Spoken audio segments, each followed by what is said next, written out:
Olá, querido irmão, querida irmã, nossos amigos que estão nos acompanhando. Bom dia a todos, feliz sábado. É motivo de muita alegria estarmos juntos nesta manhã de sábado, mais uma vez, para estudarmos a palavra de Deus, para podermos recapitularmos a lição da Escola Sabatina. E hoje eu tenho uma novidade para vocês. Hoje nós faremos a nossa Escola Sabatina e também estaremos realizando culto para a honra e glória do nosso Deus. Então a nossa programação de hoje ela vai se estender um pouquinho mais, né? Nós queremos estar juntos com vocês nesta manhã de sábado para juntos compartilharmos a palavra de Deus e recapitularmos a lição. Antes de nós louvarmos ao Senhor, eu gostaria de passar alguns anúncios para vocês aqui, ó. Se você ainda não compartilhou, compartilhe aí o link, ó. As nossas redes sociais, aqui está o nosso Facebook, Iarge de Souza, vai lá, acompanha, tá ok? Nós temos também um Instagram, Iarge_Souza, e só gostaríamos de dizer algo para você que nos acompanha no Instagram. Agora nós já estamos com um áudio bem melhor, as pessoas estavam pedindo um áudio melhor, então a gente já conseguiu aqui, consertamos aqui com relação ao cabo, a estrutura já está bem melhor para o Instagram. E também nós temos um canal lá no YouTube. Então segue também a gente no canal, se inscreve lá, toda a nossa programação, os cultos de quarta-feira, a lição da Escola Sabatina, logo após o término da nossa programação, toda a nossa equipe aqui, técnica, vai lá, prepara os vídeos e lança lá no nosso canal do YouTube. Então se você ainda não se inscreveu no nosso canal, se você ainda não curtiu, vai lá, deixa o teu like lá, vai lá também, se inscreve no nosso canal para que assim nós possamos fazer com que o Evangelho possa se propagar. E eu gostaria de fazer um pedido especial a você. Hoje eu gostaria de fazer um desafio aí na tua casa. Que desafio é esse? Eu gostaria que você separasse um local na tua casa. Você vai olhar o melhor lugar ali da tua sala, para que você possa colocar uma bandeja. Ou uma bandeja, ou uma cestinha de palha, não sei. Eu gostaria que você reservasse este lugar e esse objeto muito especial. Sabe por quê? Porque nós muitas vezes adoramos ao Senhor através de louvores, através da leitura da Bíblia, mas nós esquecemos de adorar ao Senhor através dos nossos dízimos e as nossas ofertas. Então você hoje vai fazer algo muito especial. Você vai reservar um local da tua casa, você vai colocar uma bandeja e ali você vai colocar em adoração ao Senhor a tua oferta e o teu dízimo. Todos que estão nos assistindo, tá? Por quê? Porque logo após nós encerrarmos o nosso culto, eu vou mandar uma mensagem para os tesoureiros das nossas igrejas do distrito. Eles estarão passando aí no teu lar, coisa rápida, ele não vai entrar na tua casa, ele vai passar bem rapidinho no teu lar para recolher a tua adoração. Então ele vai recolher ali o teu dízimo, ele vai recolher a tua oferta. Porque através do nosso dízimo e da nossa oferta, o Evangelho está sendo pregado em outros locais. Tá bom? Então vai separando o lugar da tua casa, vai separando ali aquela bandejinha, para que no momento do culto nós possamos ter esse momento tão especial dos dízimos e das ofertas. E neste momento é o momento de nós louvarmos ao Senhor. Então eu gostaria que você se preparasse aí no seu lar, para juntos nós louvarmos ao nosso Deus.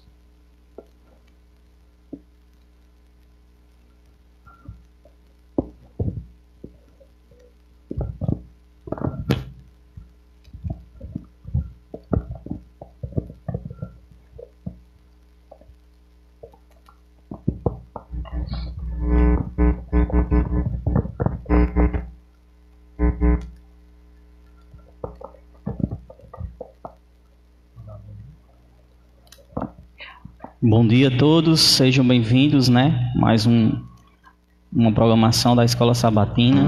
Feliz sábado a todos e vamos agora começar a louvar o nosso Deus. O primeiro vai ser Infinita Graça.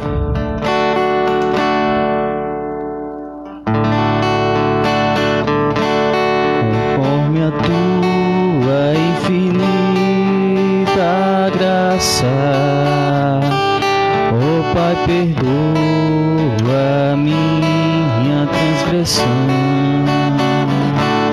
faz-me sentir o teu amor infinito, dá-me alegria em tua salvação.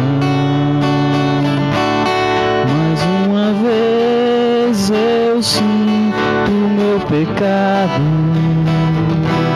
que é contra ti, ó Pai de amor.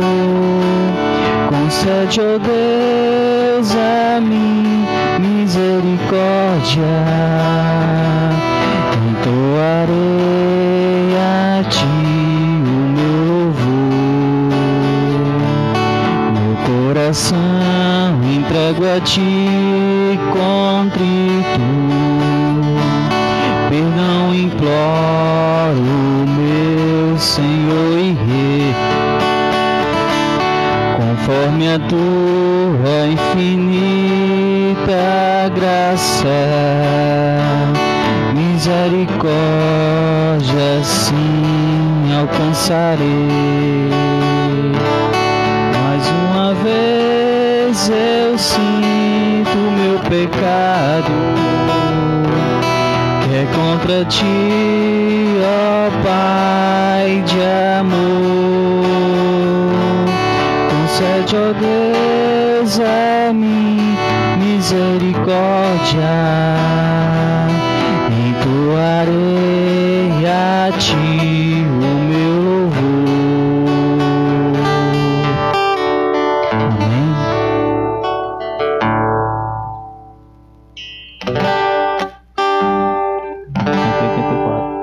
Vamos agora cantar mais uma, 184, Deixa a luz do céu entrar.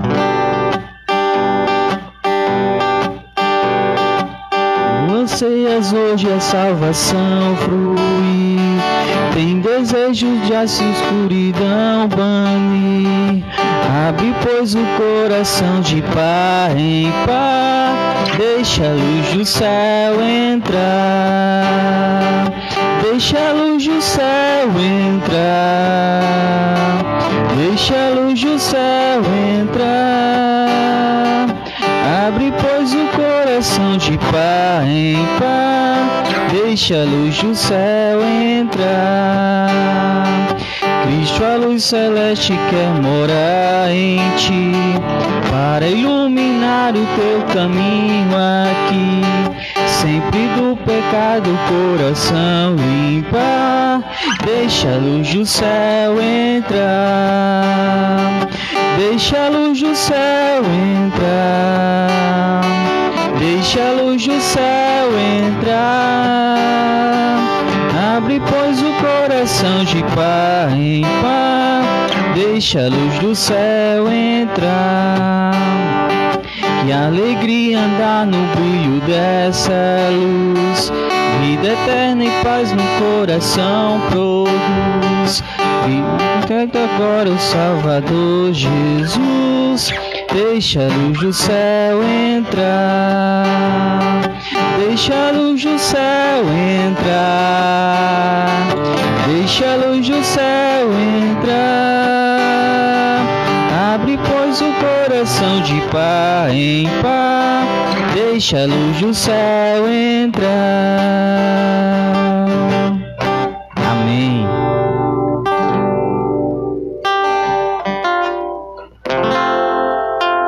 Agora mais uma, 292 ou 492.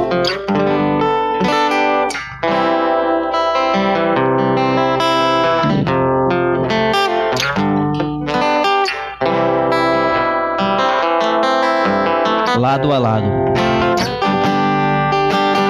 Lado a lado aqui, lado a lado aqui, crendo em seu amor, adorando o Rei Senhor, avançando em fé, movidos pelo amor, Deus nos acompanhará. Vamos para o céu com mãos e mãos unidas, lado a lado com Jesus. Nós vamos para o céu cantar canções em coro, eu e você vamos lá. joias somos nós da pedra angular, fazendo o mundo ver quem é Jesus. Para erguer murais, colunas de palácios, lá nas mansões celestiais. Vamos para o céu com mãos e mãos unidas, lado a lado com Jesus. Nós vamos para o céu cantar canções em coro, eu e você vamos lá, lá nas mansões celestiais. Amém? Que nosso Deus seja louvado eternamente. Nesse momento eu convido a todos para fazer uma oração. Oremos. Bondoso Deus e eterno Pai, graças te damos por mais um sábado estar na tua presença, Senhor. Abençoe, Pai, a escola sabatina e o estudo da lição de hoje, que nós possamos compreender cada dia mais a tua palavra. Fique conosco, nós te pedimos, em nome de Jesus. Amém.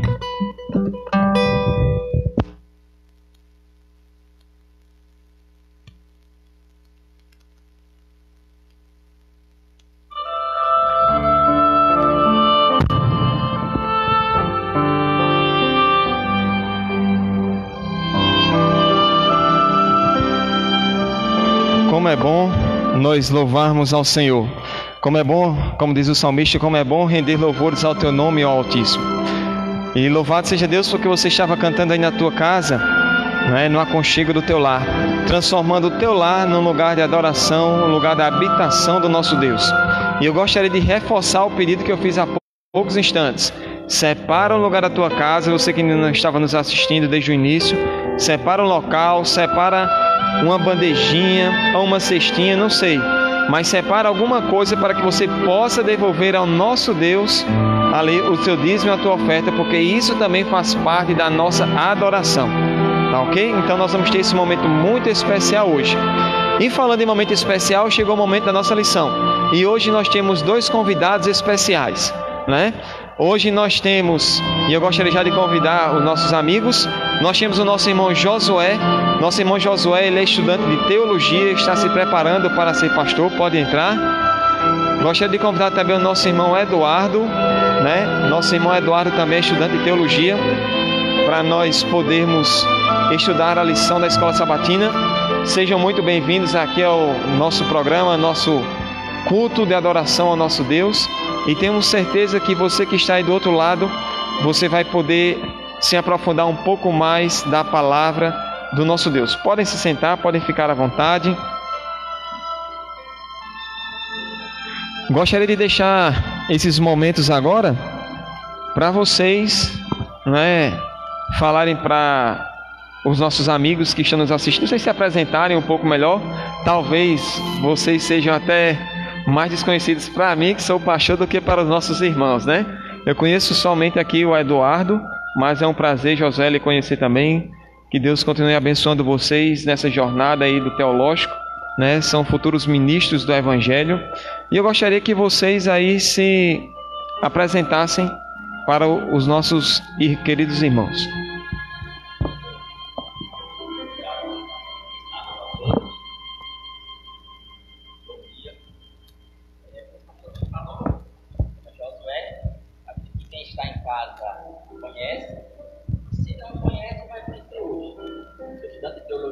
Ali no Salto de Faama, fica localizado em Belém do Pará, e quero agradecer o convite para estudarmos um pouco a lição da Escola Sabatina.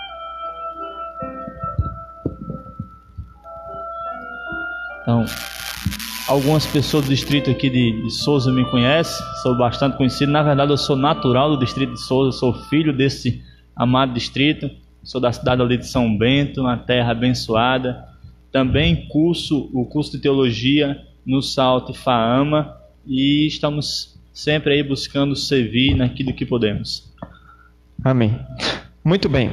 Nós vamos começar recapitulando a nossa lição da Escola Sabatina, o nosso manual, mas eu gostaria de convidar o nosso irmão Eduardo para nós darmos início fazendo uma oração, pedindo ao Espírito Santo para iluminar a nossa mente. Vamos lá. Fechamos os nossos olhos, aonde estamos, no nosso lar, e elevamos o nosso pensamento ao Senhor. Querido Deus, soberano Pai, nós agradecemos a Ti, porque neste momento podemos estudar a Tua palavra de uma forma bem ampla e assim conhecermos os Teus planos. Te rogamos que o Teu Espírito Santo esteja presente aqui conosco e também nos lares das pessoas que nesse momento nos assistem, para que todos sintam o Teu toque e possam conhecer ainda mais os Teus planos e as maravilhas feitas pelas Tuas mãos. Entregamos os nossos corações a Ti, em nome de Jesus. Amém. Amém. Muito bem. A lição dessa semana, ela veio falando um pouquinho sobre a criação, né? Gênesis como fundamento. Então nós já debatemos a semana passada um pouquinho desta lição, né? Falando o mesmo tema, só que foi a parte 1, e agora vamos entrar em algumas teorias, né, que estão nos acompanhando aí. E desde já eu gostaria de convidar você que está em casa a pegar a sua Bíblia, pegar a sua lição também da Escola Sabatina e abrir a sua palavra aí no livro de Salmo. Abra aí a sua Bíblia no livro dos Salmos e vamos ler o Salmo capítulo 19, versículo 1, que é o verso áureo da nossa lição. Você encontrou? Diz assim: os céus proclamam a glória de Deus, e o firmamento anuncia as obras de suas mãos. Então aqui nós podemos ver o salmista já falando acerca da criação, mostrando que o nosso Deus, né, Ele é o Criador de todas as coisas, e que as obras que Deus fez anunciam, né, mostram a glória do nosso Deus. E através disso nós podemos ver que muitas pessoas, elas utilizam a palavra, né? Muitas pessoas pegam a Bíblia para poder fundamentar os seus pensamentos. E quando na realidade nós sabemos que isso não deveria acontecer. Se eu tenho algum pensamento, alguma ideia, eu não devo pegar a Bíblia para sustentar a minha ideia, mas eu devo praticar aquilo que a Bíblia realmente ela quer me ensinar. E pensando nisso, nós sabemos que várias teorias foram feitas aí, foram criadas para falar acerca da criação da humanidade, né? A criação do planeta Terra. E uma dessas que são mais conhecidas e que tem uma influência muito forte hoje é a do evolucionismo, né? Ou darwinismo, criado por Charles Darwin através do seu livro A Origem das Espécies. Mas agora eu gostaria de debater com vocês e eu gostaria de lançar uma pergunta para Eduardo. Diante de tudo isso, diante dessas teorias que nós temos aqui, eu gostaria que você falasse um pouquinho, né? O que é que a Bíblia fala acerca de como é o nosso planeta? Já vimos aqui a semana passada alguns comentários que algumas pessoas pensam que a Terra é plana, a Terra é quadrada, né? E quando a Bíblia fala no livro de Apocalipse dos 4 cantos da Terra, será que a Bíblia está falando realmente que a Terra, o planeta Terra, ele é quadrado? Eduardo, eu gostaria que você explanasse um pouquinho aí da lição para nós. Pastor, existem muitas teorias que realmente exaltam essa questão de nós termos uma terra plana. Como também já vi muitos comentaristas e outros estudiosos realmente explicando de que nós temos uma terra quadrada, por encontrarmos lá em Apocalipse. Eu queria até convidar, se possível, você a abrir sua Bíblia, Apocalipse capítulo 7, vou ler apenas um versinho, só para nós nos situar bem aqui. Apocalipse capítulo 7, nós temos o versículo 1, que vai nos dar um norte e por que essas pessoas têm essa base. Apocalipse capítulo 7, no versículo 1, diz assim, ó: depois disto, viu 4 anjos em pé, nos 4 cantos da terra. Eu vou parar por aqui, para nós começarmos a entender. As pessoas, elas acreditam de que a terra ela é quadrada, ou então seria plana, se baseando nesse ponto. Mas nós precisamos nos lembrar de que João, ele cita várias vezes, não só aqui em Apocalipse capítulo 7, mas também Apocalipse capítulo 20, os 4 cantos, os 4 ventos, 4 anjos, isso usando uma linguagem configurada, querendo nortear as pessoas para os 4 cantos cardeais. norte, sul, leste e oeste. Então, se nós formos pegarmos os textos proféticos, os textos bíblicos, para nos nortear, achando de que a terra é plana e aplicando ela de forma equivocada aos textos, realmente nós ficaremos confusos. Mas quando nós fazemos uma analogia entre Apocalipse e a expressão que Isaías fala no capítulo 40, versículo 21 e 22, aonde ele diz ali que ele diz que a terra ela é redonda, aonde também nós encontramos em Jó, capítulo 26, falando de que a terra está bairando sobre o nada. Então a gente tem base suficiente para discordar e questionar qualquer teoria que levante a tese de que a terra seja quadrada ou plana. E assim conseguiremos provar claramente de que a terra ela é redonda e que esses versos eles têm uma tese de uma linguagem configurada, querendo mostrar os 4 cantos cardeais: norte, sul, leste e oeste. Interessante, pastor, que ainda falando dessa ideia da terra ser plana, eu acredito que muitas pessoas que chegam a esse pensamento não é querendo compreender o que de fato a Bíblia diz. Talvez alguns deles apenas queiram refutar a Bíblia. Então assim, não, eu vou chegar à conclusão de que a terra é plana e a terra está sobre um pilar, não para dar...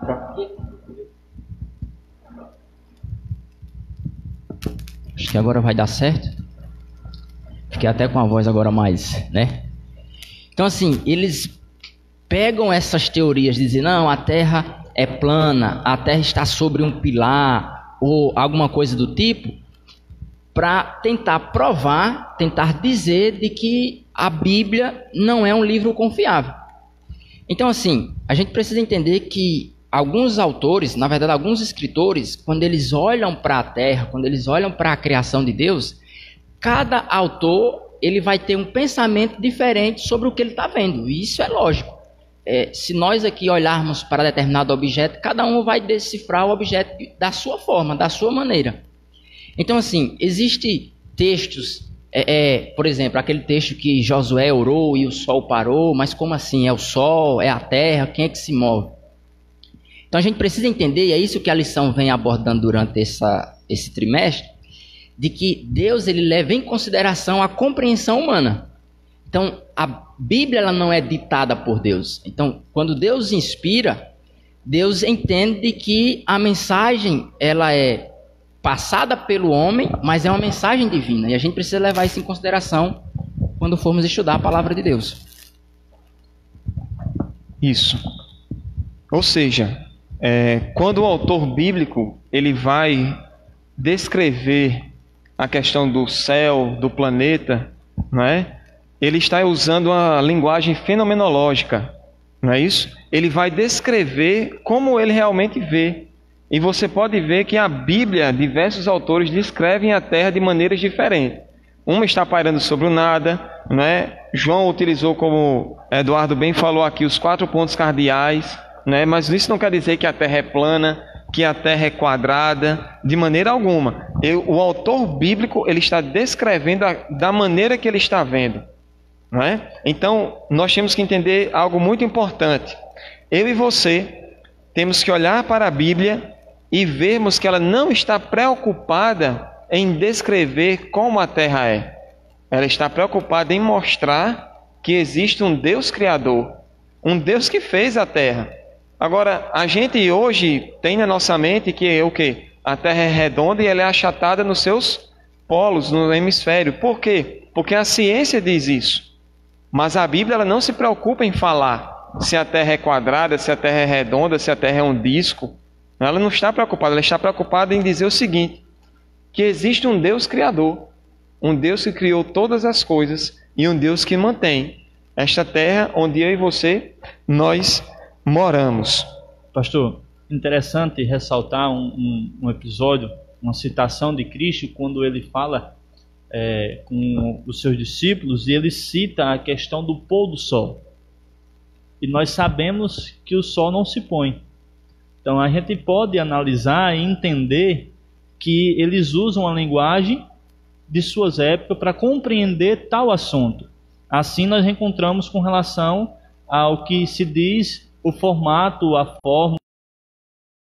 O senhor bem citou, nós temos João expressando de uma forma, nós temos Isaías expressando de outra forma, nós temos Jó expressando de outra forma, porque cada um vai de acordo com aquilo que está ao seu alcance de conhecimento no momento, e assim mostrando sempre aquilo que realmente aconteceu, que foi a criação, vida de um Deus Criador. Muito bem. Então vejam, diante de tudo isso que nós estamos vendo, surge também o seguinte: muitas pessoas dizem que o livro de Gênesis, ele passou agora a ser uma compilação, vamos dizer assim, não é? O autor bíblico, no caso Moisés, ele viu algumas histórias antigas, né, de algumas crenças, de alguns povos, e ali Moisés se baseou naquilo ali, né, e mudou algumas coisas. Isso são pessoas que falam, né? Alguns teólogos sustentam isso aqui também. E eu gostaria de compartilhar com vocês, está até na sua lição aí, conta aqui um trecho de uma epopeia de Atrahasis, que diz: quando os deuses em vez de homens fizeram a obra, suportaram as cargas. A carga dos deuses foi grande demais. A obra foi muito difícil, a dificuldade grande demais, que a deusa do ventre gere descendência e o homem leve a carga dos deuses. Então vejam, isso aqui é uma epopeia, né, de um escrito egípcio, e quando nossos olhos se voltam para isso aqui, muitas pessoas dizem: olha só, aqui existem muitas semelhanças, né, entre o que essa epopeia e o relato de Gênesis. Então nós sabemos que existem vários relatos babilônicos, né, muitos assírios também, que falam a questão de criação dos seus deuses, criando, né, a terra e tudo mais. Então eu gostaria de passar agora a palavra para Josué. Josué, eu gostaria que você falasse um pouquinho para nós. Será que realmente a Bíblia, né, o autor bíblico Moisés, ele quis pegar essas histórias e escrever o relato de Gênesis? Ou será que foi mesmo o próprio Deus que revelou a Moisés a questão da criação? Eu gostaria que você discorresse um pouquinho desse tema para nós. É interessante, pastor, que como o senhor falou, muitos acham que Moisés foi o famoso Ctrl-C, Ctrl-V. Copiou de alguns relatos da sua época e agora ele começou a fazer o seu próprio relato para ganhar fama. Só que assim, quando esse relato que o senhor falou dessa epopeia, é um relato que a criação do homem, a criação das coisas, ele vem em segundo plano. Então assim, os deuses perceberam que eles criaram as coisas ali, algumas coisas, outros deuses inferiores, e aí eles começaram a trabalhar. E eles chegaram à conclusão de que eles estavam trabalhando forçado, e é um trabalho assim que estavam cansando eles muito. Então qual é a conclusão que eles chegam? O pensamento ali, o plano que eles elaboram? De criar o homem, para que agora eles tirem as cargas deles e coloquem no homem.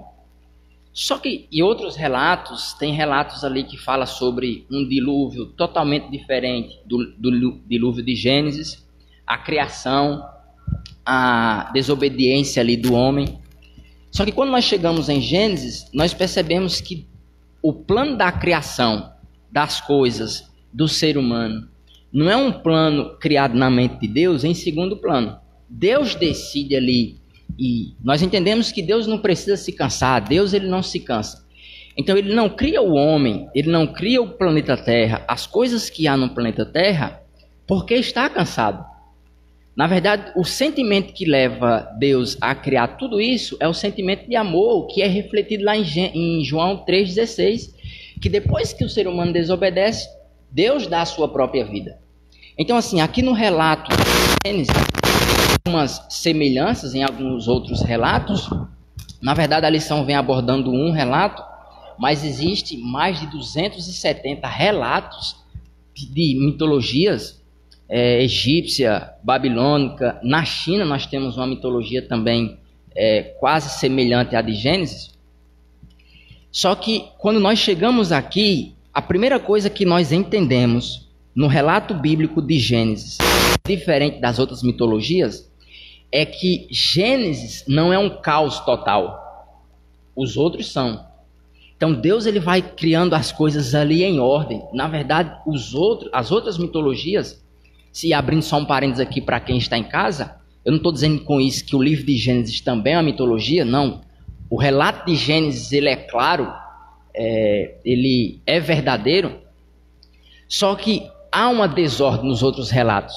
Gênesis não. A gente vê um Deus soberano, um Deus onipotente, um Deus que está no controle de tudo. Ele é o agente principal ali. Então, é isso que chama a atenção no livro de Gênesis e é isso que difere dos outros relatos. Há uma bagunça nos outros relatos que no livro de Gênesis não tem. Muito bem. Então vejam, nós agora podemos entender, né, que existia já, né, alguma coisa mitológica, né, até as pessoas dizem que existe algo mitológico dentro do livro de Gênesis. Nós já podemos entender que na realidade isso não acontece, né? Existe realmente um Deus que criou, um Deus que mantém, um Deus que não precisa em si do ser humano para criar, né? Não existe a criação, né, que nós podemos ver hoje, não é uma emanação do nosso Deus. Em algumas mitologias dizem que tudo aquilo que foi criado por aqueles deuses é uma emanação, ou seja, faz parte, né? Ou seja, é um pedaço daquele Deus. E na realidade não. Nós somos criados à imagem e semelhança de Deus, mas independente de mim e de você, o nosso Deus ele continua existindo, né? Deus não precisa que eu e você nós façamos as coisas para que ele possa ter força, para que ele possa sobreviver, né? E tem um detalhe aqui também muito interessante que a mitologia aqui nessa epopeia fala que Deus colocou os homens para trabalhar para que ele pudesse descansar. Você falou até aqui, Josué. Só que as pessoas dizem que por isso que Deus criou o quê? O sábado. O homem vai trabalhar durante os 6 dias, mas no sábado tem que descansar. E também é o descanso de Deus. E na realidade o sábado não é porque Deus estava cansado, mas é porque o sábado ali é a entronização, né? No tempo, um dia no tempo ali para que nós pudéssemos parar tudo aquilo para podermos adorar o nosso Deus. Mas agora, você quer comentar alguma coisa, Eduardo? Pode ficar à vontade. Um toque, pastor. Deus ele não precisa do homem para ser seu auxiliar, porque o homem é ser humano e Deus ele é Deus. Outra coisa que a gente precisa entender, eu sou pai, eu tenho um filho de 2 aninhos e às vezes quando eu precisava ficar fora a semana, que eu trabalhava com vendas e ficava fora, uma das coisas que eu mais almejava era o sábado para me passar as 24 horas com ele. E Deus ele também almejava isso. Por mais que Deus se encontrasse todos os dias ali no Éden, no pôr do sol, na virada do dia com Adão, ele queria ter um dia maior com seus filhos. Então ele cria o sábado especificamente para poder ter um relacionamento maior com seus filhos, que era Adão e Eva no momento. Muito bem. Diante disso, nós vamos agora para outro tema. Gênesis versus paganismo. Nós sabemos que o povo de Israel, né, quando estava ali no Egito, isso aqui eu estou fazendo uma introdução para depois você adentrar no tema da lição. O povo de Israel estava ali no Egito, escravo, e ali no Egito eles adoravam o Deus Sol, porque nós sabemos que os egípcios eles adoravam o Sol. E então Deus vai lá e liberta o povo de Israel do Egito, e ao saírem do Egito, Deus pede agora, está lá no livro de Êxodo, pede para que o povo possa construir o quê? Um santuário. Mas agora Deus faz algo muito interessante. O santuário, né, a entrada do santuário, ele é construído, né, para a frente de quê? Do sol. Qual é o propósito de Deus construir a entrada do santuário de frente para o sol? Para que quando o povo adentrasse ao santuário e quando fosse fazer ali a sua adoração, o seu sacrifício, o povo estivesse dando as costas a quem? Ao sol. Para que o povo pudesse lembrar que o sol não era o Deus que libertou eles esquecessem aquela cultura egípcia. Mas agora nós também encontramos aqui no livro de Gênesis, e nós sabemos que o livro de Gênesis foi escrito por Moisés muito tempo depois, e Moisés utiliza uma linguagem muito interessante. Moisés não descreve, não utiliza, vamos colocar dessa maneira, a palavra sol e lua, porque ele sabia que o povo adorava o quê? O sol e a lua, as nações vizinhas ali. E então Moisés ele utiliza outra palavra. Ele utiliza a palavra luzeiros, e colocou um luzeiro para governar de dia e um luzeiro para governar à noite. Eduardo, eu gostaria que você explicasse um pouquinho acerca disso. Por que será que Moisés utilizou a palavra luzeiro e não sol e lua? E será que Deus deixou de realmente com os outros autores bíblicos, olha, não utilize essa palavra para que o povo não possa relembrar a idolatria?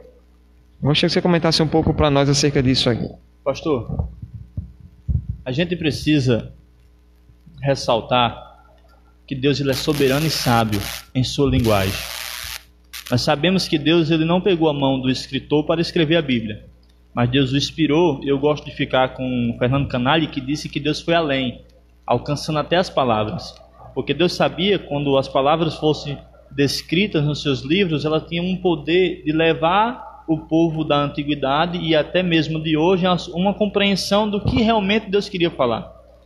Quando Deus não usa ou orienta através da sua inspiração Moisés a não usar a palavra sol e lua, porque com certeza se é colocado ali nos descritos que Deus tinha criado o sol e a lua, os demais iam querer acreditar que Deus tinha criado o Deus Sol e o Deus Lua, se é que possamos usar essa palavra. Então, o que acontece? Deus leva Moisés a colocar luzeiros como palavra lá, para que todos entendessem de que o Sol não era um Deus, e que muito menos a Lua que reflete a luz do Sol. Eles não eram Deus. O único Deus que até existia e que existe até hoje é o Criador do Sol e da Lua, que não são Deus. E assim como o Senhor bem explicou, na entrada do santuário, o formato de ficar de costa para o sol levava todos a entender de que o sol não era um Deus, e que não precisava e nem necessita de sua adoração. Por mais que até hoje as pessoas tenham criado vários deuses, mas nós sabemos, no relato bíblico, que só temos um Deus, e é o Deus que criou o sol e a lua, que não são deuses. Muito bem. Então, nós podemos ver, e eu gostaria também de lançar essa pergunta para vocês. Será que a Bíblia ela foi escrita para podermos tirar esses mitos que nós estamos vendo? A gente falou aqui de vários mitos, de alguns deuses, que alguns povos tinham aí, eles acreditavam. Então eu gostaria que vocês me explicassem aqui para a gente poder ir para o próximo tema. Será que Deus tinha em mente criar um livro para poder tirar todos esses mitos relacionados à criação do homem, do planeta? Será que esse era o objetivo de Deus? Eu gostaria que vocês falassem um pouquinho acerca disso. Pastor, eu acredito o seguinte. Eu acredito que o objetivo de Deus, ao criar, escrever a Bíblia ali, inspirar os homens, os profetas, não era para, em si, tirar essa ideia que eles tinham. Porque nós temos apenas um povo ali que foi tirado do Egito. Então, assim, o objetivo principal do relato bíblico é descrever quem Deus é, o que Ele fez, por que Ele fez e quem está no controle de tudo.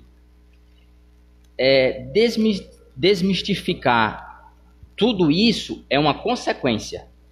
Então, assim, mas e é Deus ou é o Rio Nilo?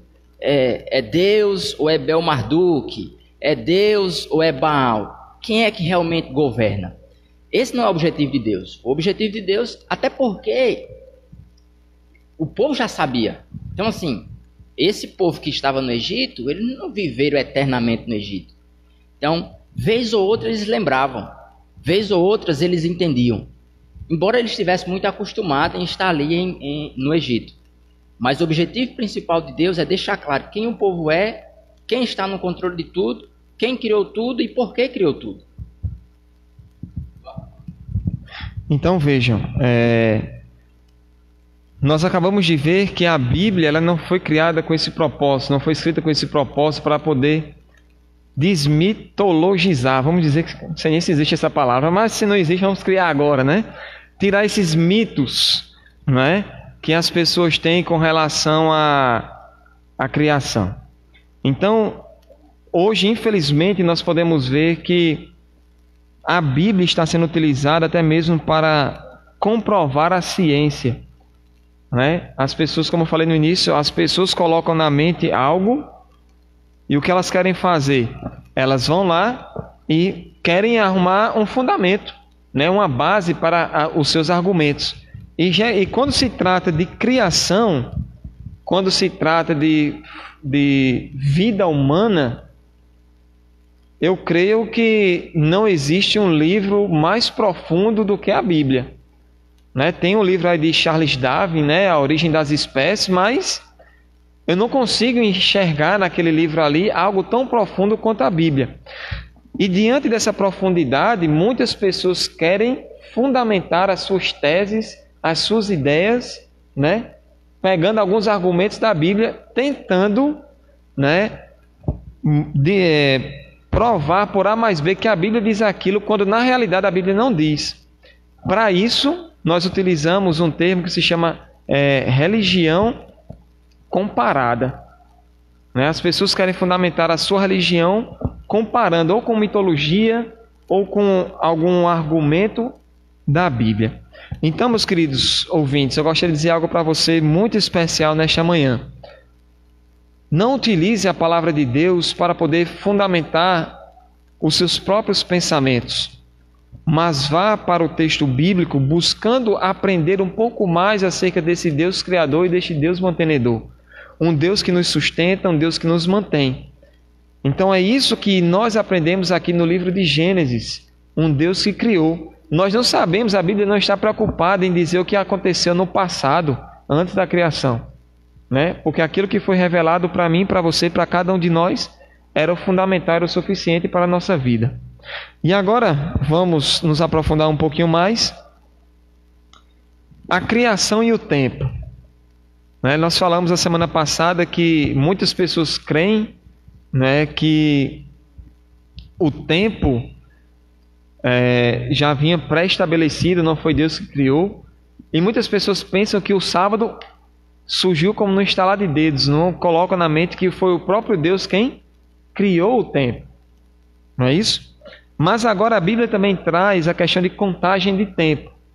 Nós hoje contamos o tempo em horas, minutos e segundos, além de quê? De meses, dias e anos, não é? Mas nós sabemos que a contagem do tempo para o povo judeu era totalmente diferente da nossa contagem do tempo hoje. Mas o livro de Gênesis, ele traz uma contagem de tempo muito especial, que é através da genealogia. E nós temos ali no capítulo 5 e no capítulo 11 duas genealogias.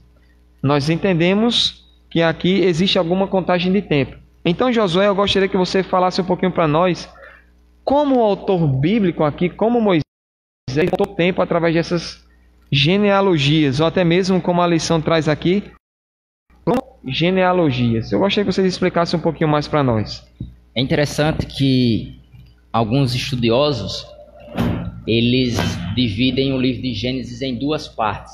E aqui a gente não quer dar o mérito se eles estão certos ou não, mas a primeira parte vai do capítulo 1 de Gênesis até o capítulo 11, onde tem capítulo 1 e capítulo 2, criação, o capítulo 3, pecado e consequência, capítulo 4, pecado e consequência, do 5 em diante, genealogia ali e algumas narrativas. E a partir do capítulo 12 em diante, a história dos patriarcas ali, Abraão, Jacó, José.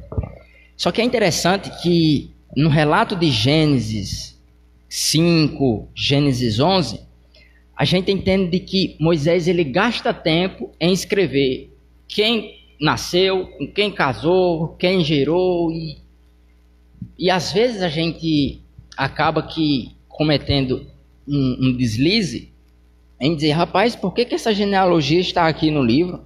É um negócio tão cansativo, um negócio tão, e desculpa a expressão, mas um negócio tão chato. Só que quando a gente olha para o objeto, se está aqui é importante. Então, quer dizer que aquilo que não está aqui é porque não é tão relevante? É isso mesmo.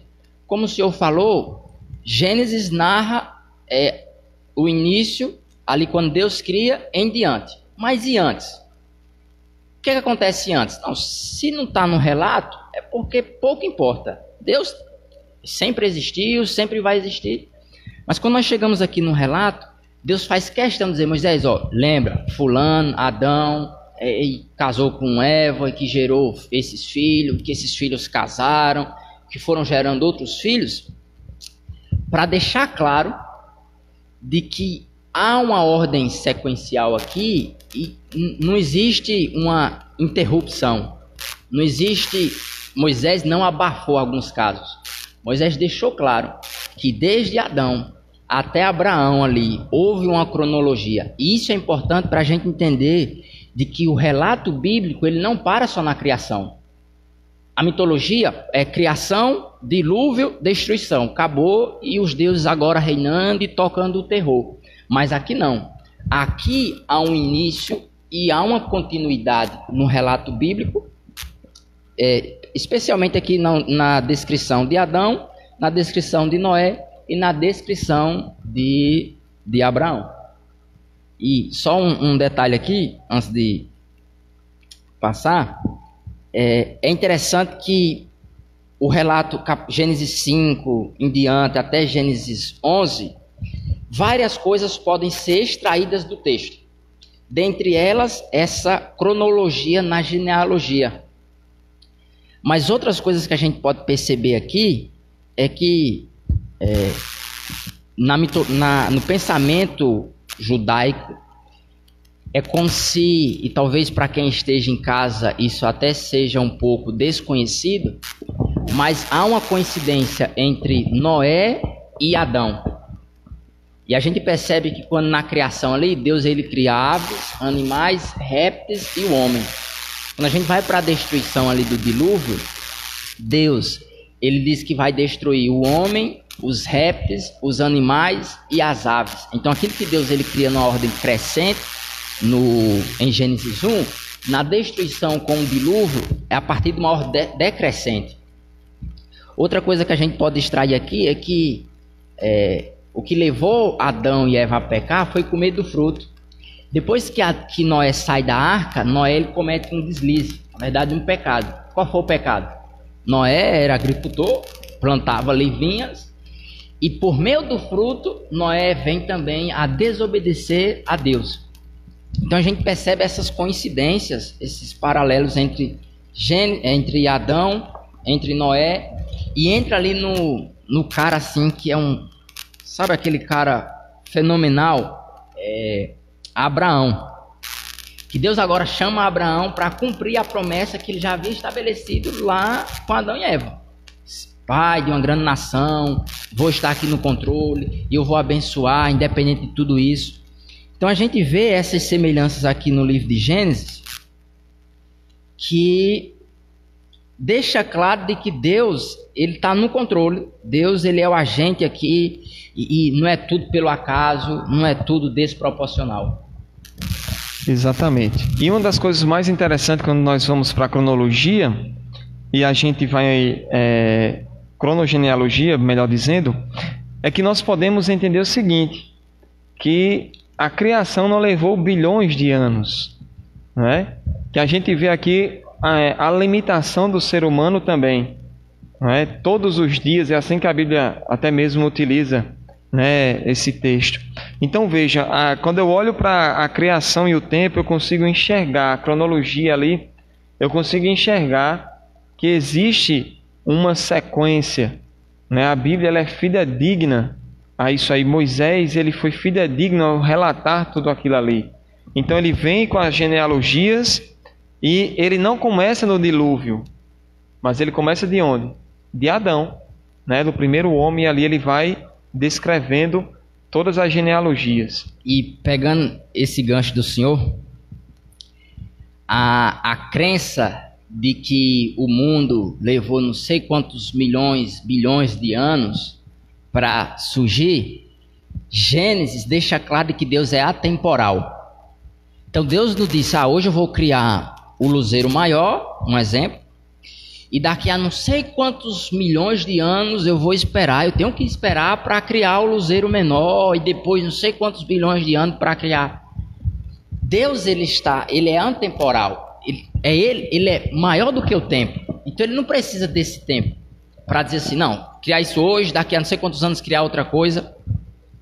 Ele está no controle até do tempo. E isso, para alguns físicos, para os evolucionistas, é um calcanhar de Aquiles. Porque, rapaz, a crença de vocês aí é de que foram bilhões de anos.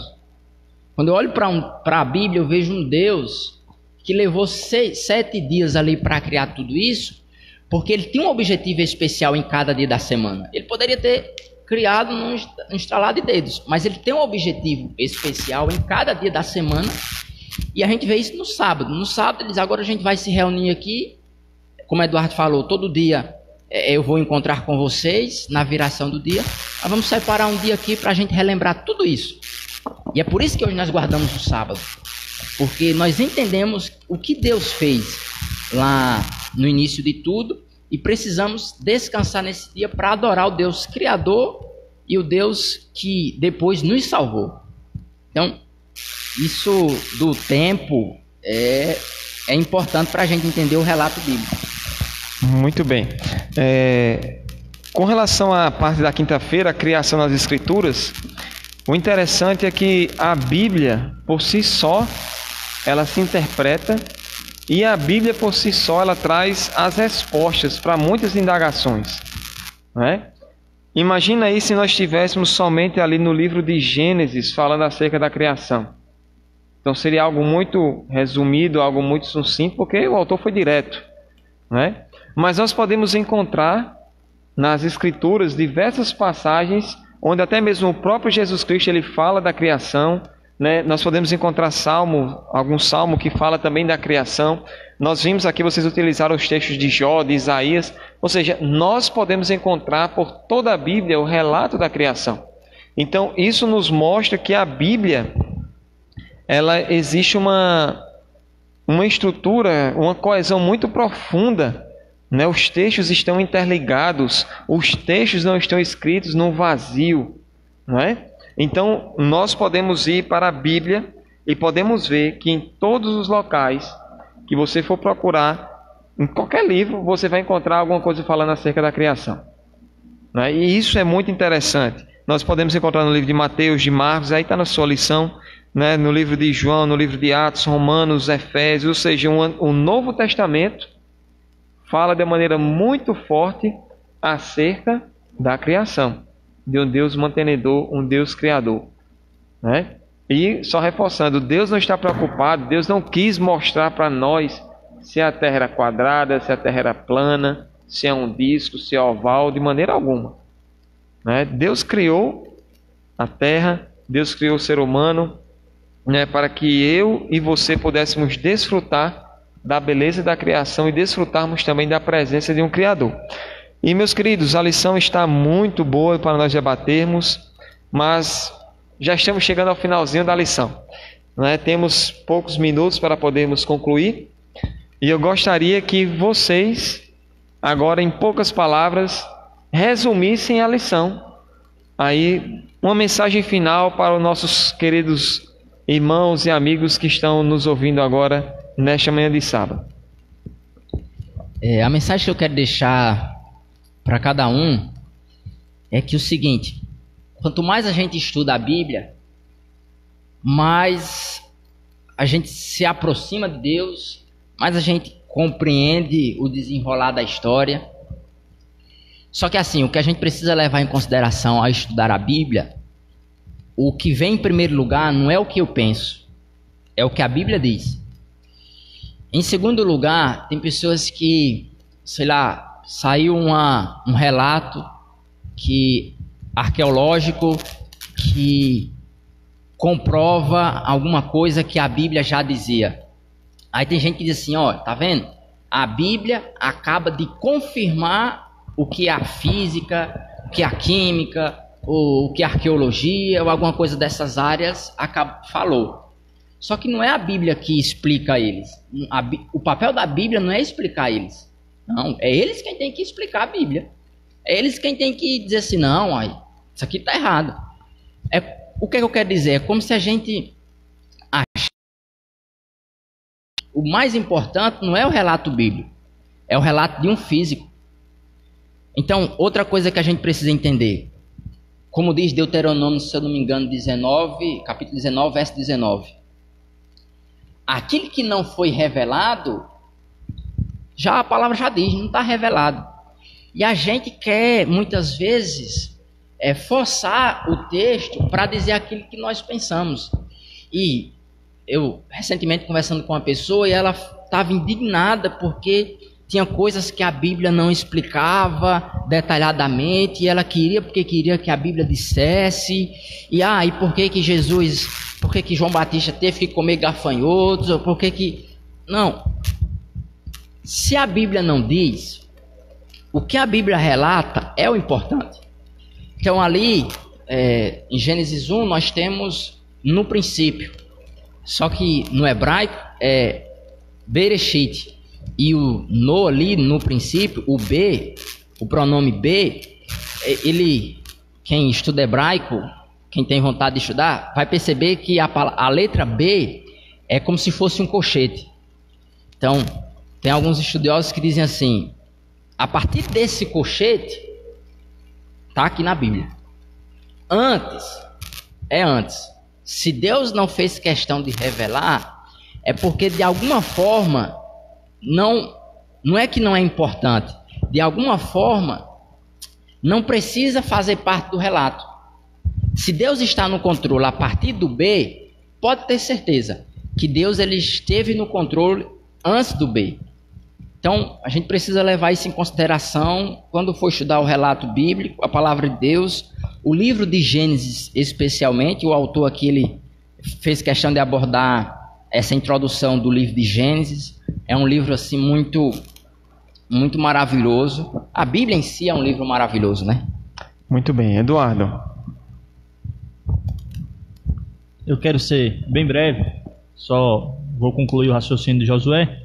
No hebraico, nós temos essa palavra bet, na verdade ela é vet, ela é um colchetezinho tipo um C, ao contrário, como a gente lê o hebraico de trás para frente, né, da direita para a esquerda, e lá mostra que o que é necessário está a partir daquele momento. O que está anterior àquilo é entre Deus e Deus. A partir do vet, que quando recebe o dax se torna bet, é o que importa para a gente. Então, para nós encerrarmos e para vocês que estão nos assistindo entender, não precisa pesquisar ou procurar o que não está relatado. O que eu e você precisamos já está relatado e é o suficiente para a nossa salvação. Louvado seja Deus, porque a palavra de Deus ela é muito clara, né? Ela deixa de uma maneira muito simplista também, mas também muito profunda, né? O que é necessário para nós. Eu sempre digo às pessoas o seguinte, o que Deus está preocupado em mostrar para cada um de nós é o que está relacionado à nossa salvação.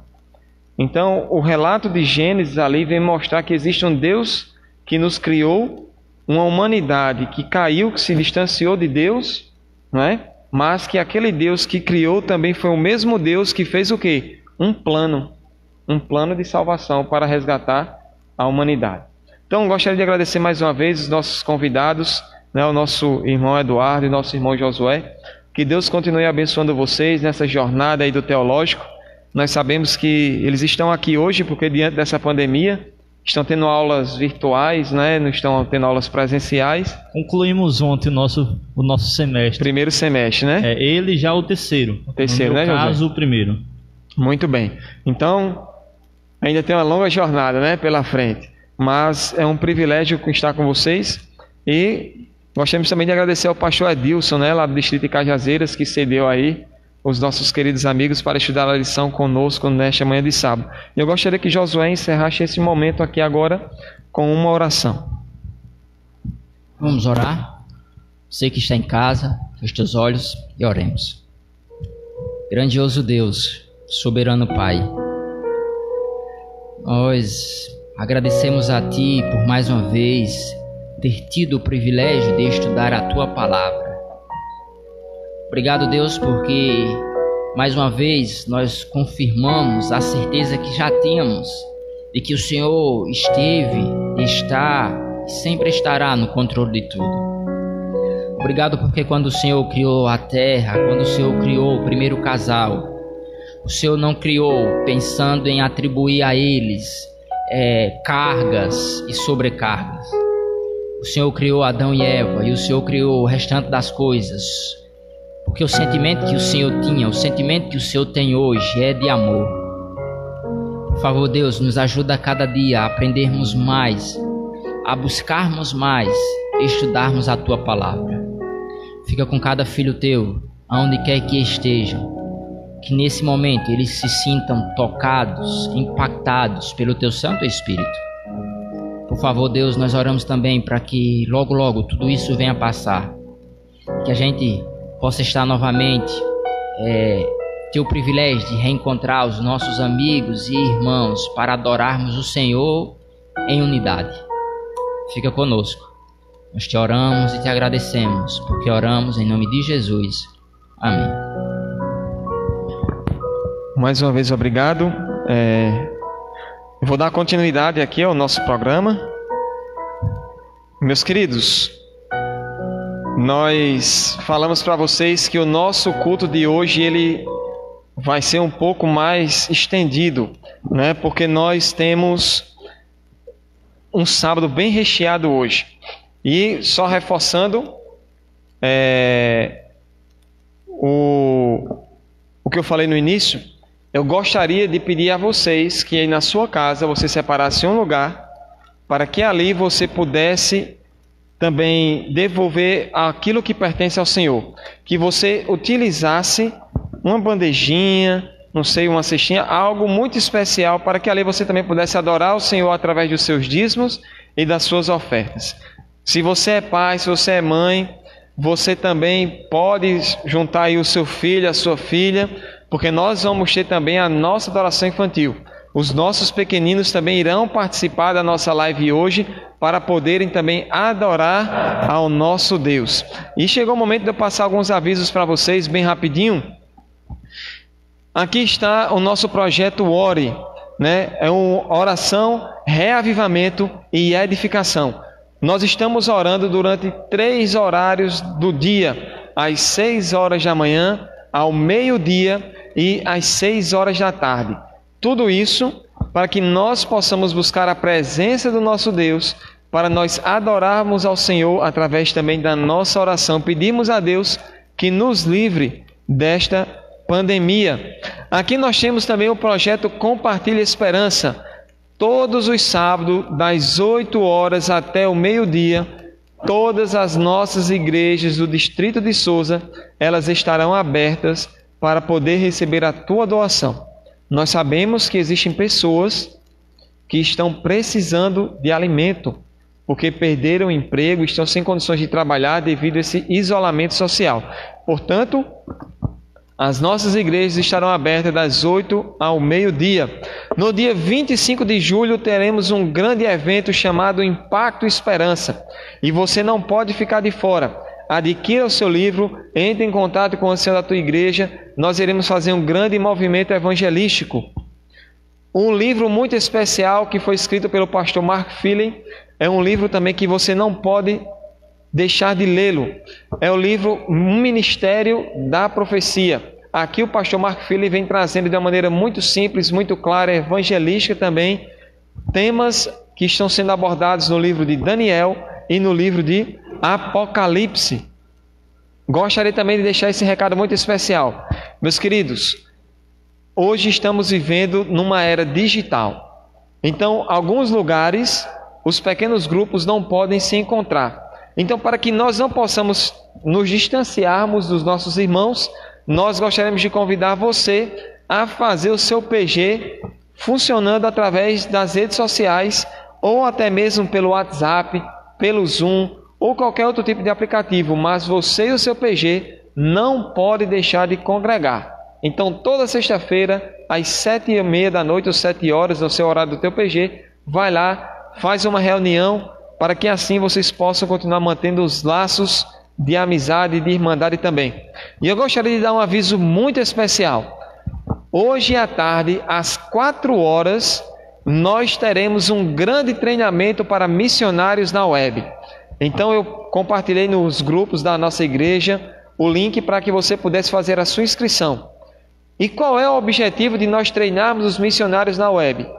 Porque, meus queridos, como nós não podemos entrar nos lares, como nós não podemos dar estudos bíblicos presencialmente, Deus abriu uma grande janela para que eu e você pudéssemos evangelizar pelo meio virtual. Então, esse treinamento vai ser, na realidade, uma capacitação para que você possa dar estudos bíblicos pela internet, pelo Instagram, até mesmo aí o pastor Diego, né, o nosso departamental de jovens aí da União Nordeste, ele está usando uma ferramenta que muitas pessoas utilizam para fazer dancinhas, né? Ele está utilizando o TikTok para poder pregar o evangelho. Então, existem várias ferramentas que podem ser utilizadas. Então, hoje, às 4 horas da tarde, no YouTube, Adventistas MN, nós teremos um grande treinamento para missionários na web. E eu gostaria de falar, você que é Caleb, você também deve participar desse treinamento, porque vai ser fundamental para o aprimoramento dos teus estudos bíblicos. E neste momento, nós vamos continuar o nosso culto de adoração e louvor ao nosso Deus. Vamos juntos, unidos, você aí da sua casa, nós aqui da igreja, vamos juntos louvar ao nosso Deus, porque o nosso Deus, Ele é digno de toda honra, de toda glória e de todo louvor.